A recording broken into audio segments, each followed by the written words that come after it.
tous, bah là je vais vous montrer avec la clafoutis à ma façon. Donc ce que j'ai fait en premier pour pas vous faire perdre du temps, comme il y a bébé, j'ai coupé mes cerises et j'ai retiré les noyaux, hein, malheureusement. Donc pour ça il vous faut 4 œufs, excusez-moi, 9 cuillères à soupe de sucre, une pincée de sel, 5 cuillères à soupe de farine, un quart de litre de lait, 60 g de beurre qui est déjà en train de fondre gentiment. Bon, 500 g de cerises, mais moi je vais au pif. C'est ça les gros mangeurs. Et un sachet de sucre vanillé qu'on met en fin de cuisson. Donc pour commencer, je bats mes œufs. En omelette bien sûr. Je surveille mon beurre pour pas qu'il noircisse. Je rajoute ma petite pincée de sel. Le sucre. Après l'humidité, c'est pas grave.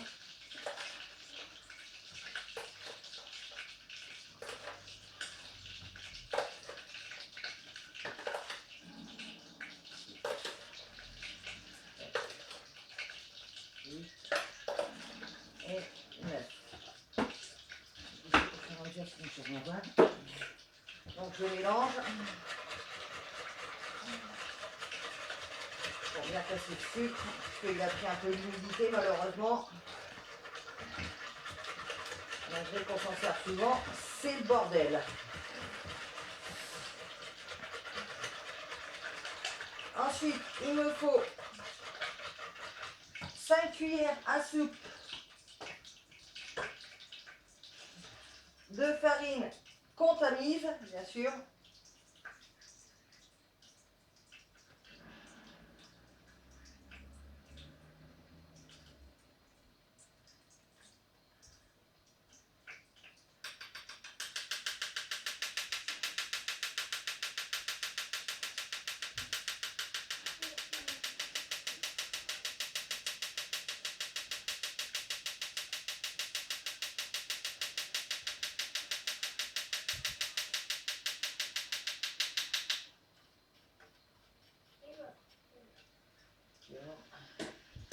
Voilà.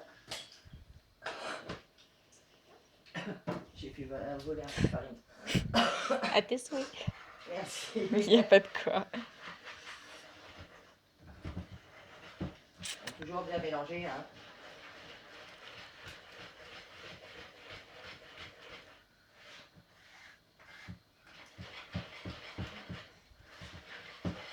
Par contre là ça va devenir un peu raide parce que il n'y a pas encore tout ce qui est liquide, donc C'est dur. amusez-vous bien. Autrement dit, faites-vous les muscles. Et voilà. Ensuite, on rajoute notre beurre fondu.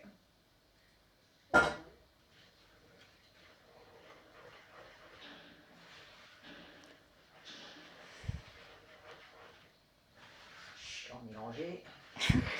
Toujours le clafoutis. Non, parce que j'ai horreur, c'est mélanger le beurre fondu. C'est toujours peur de que ça éclabousse et que ça brûle. Ah bah ça va. Des recettes à base de Il me beurre. faut un quart. Voilà, Bon, la mouche, tu vas arrêter de camper sur mon pied. Désolée, mais j'ai mon verre doseur qui est plutôt jeune, donc Fais la tête. c'est un peu galère pour en retrouver les mesures. Donc un quart de litre de lait que vous mélangez à la pâte. Donc normalement, il faudrait le faire dans un plat en porcelaine. Malheureusement, j'en ai plus. Donc, je prends un plat en pyrex que j'ai beurré. Ça évite que ça colle trop. Sinon, c'est un enfer. Sinon, après, c'est galère. Et un plat en porcelaine, faut avoir les moyens. Oui, bah déjà un plat en pyrex, c'est non. Là. Oui. Quand j'en avais cassé un, Tu pleures. Bah, j'ai pleuré pour pouvoir en racheter un. Tu pleures. La porcelaine. Bah, on va dire, je me suis racheté au moment de la prime de Noël. Ouais. C'était mon cadeau de Noël. Et tu penses que dans un moule genre silicone, ça marche pas? Non, parce que c'est très chiant à... Parce que ma grand-mère, elle les fait dans les moules en silicone. Donc, vous versez... Alors, vous faites attention à pas trop bouger vos cerises. Si ça bouge, bon, de toute façon, c'est pas grave. Comme je me suis lavé les mains avant. Elles reviendront. De toute façon, ça va bouger en cuisson, donc c'est pas encore... Je vais essayer de les remettre quand même. Donc moi, je m'en fous, j'aime bien ce que je préfère dans le clafoutis. C'est les cerises. Non, c'est la pâte. Ah, c'est les cerises, tu vois. Donc le sucre vanillé, vous le verserez sur la fin de la cuisson. Là, vous... Je vais sortir le couteau. Vous disposez quelques C'est malin. noisettes de beurre sur le plat et vous enfournez. Après, bon, temps de cuisson, je peux pas vous le donner parce que ça dépend si vous doublez vos ingrédients, ça dépend si votre four est à chaleur tournante, etc. Ouais, c'est... Chacun son four. Ouais, c'est le souci, c'est chacun son four. C'est un peu le bazar quand c'est comme ça. Et tout dépend du moule aussi. Oui, ça dépend du moule. Si c'est en porcelaine, ça sera un peu plus long qu'avec un Pyrex. D'accord. Allez, il est sorti plein de petits moments, donc il est mou. Ouais. C'est J'ai constaté ça. génial. Ça clappe. Voilà. Et là, vous l'enfournez, vous le laissez cuire et en fin de cuisson, vous mettez vous parsemez votre sucre vanillé sur votre plat et ça sera nickel. Sur ce, je vous dis à très bientôt. Au revoir, bisous.